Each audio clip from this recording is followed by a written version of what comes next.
On the 21st anniversary of the attacks of September 11th, the New York Jets dropped their season and home opener to the Baltimore Ravens by a score of 24-9. While the Jets had their moment to get back in the game, the mistakes they made may have contributed to the loss even more than the play of the Ravens. The first two drives from each side ended at a punt. And then on the Jets' third drive, this week's starting quarterback Joe Flacco threw an interception deep in their own territory that ended in a field goal for the Ravens. Just a couple of drives later, the Jets found themselves in field goal range, but kicker Greg Zorlin missed the 44-yard attempt wide left.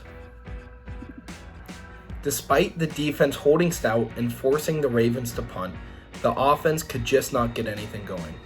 After a huge pass interference call, the Ravens found the end zone for the first touchdown in the game.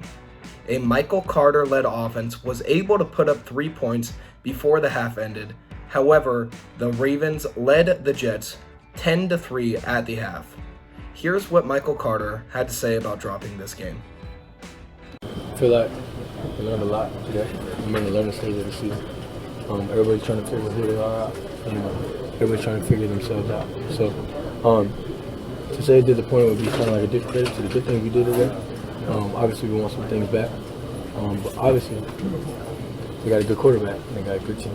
So, we're not, so good that, we're just so outmatched. We have a really special team too.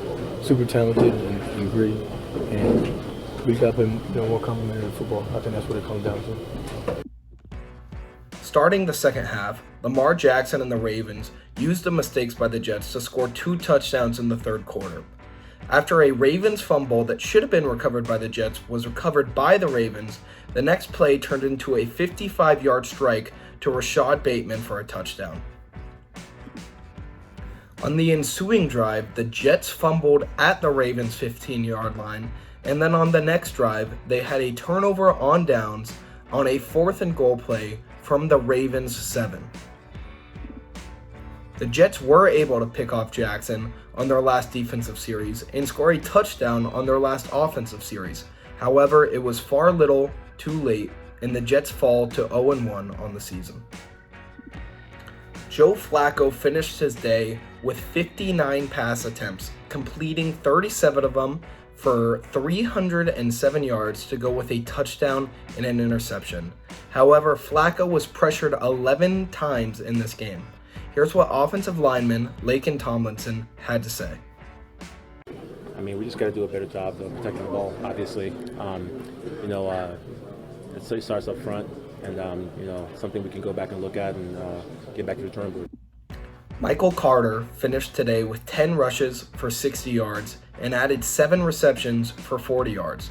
The rookies Breece Hall and Garrett Wilson had solid debuts as well, with Hall rushing for 23 yards on 6 attempts to go with 38 yards through the air on 6 receptions, while Wilson had 4 receptions for 52 yards.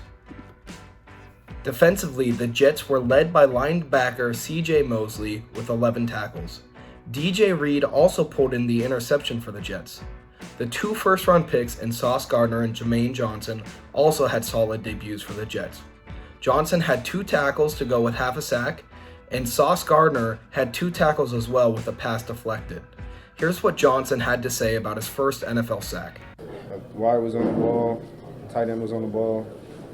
Seen Moses in a 2-point pass stance, so I got outside the tight end and just kind of jumped off the rock. And by the time I got even with Morgan, he gave me his hands, dipped, and I was very cognizant of not letting Lamar roll outside of me. So I kind of took it a little wider. But when I saw he stepped up, I reached. I tried to get a strip sack.